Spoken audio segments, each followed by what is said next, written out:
Ni wewe Bwana ulonitoa mavumbini na kuniketisha juu.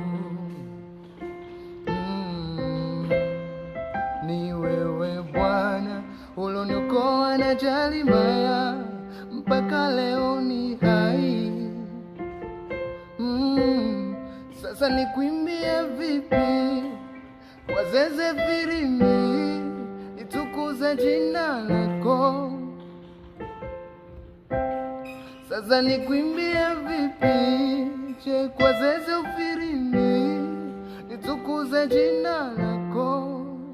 Na kukusifu Bwana, maana unaweza Bwana, hakuna mwingine kama wewe.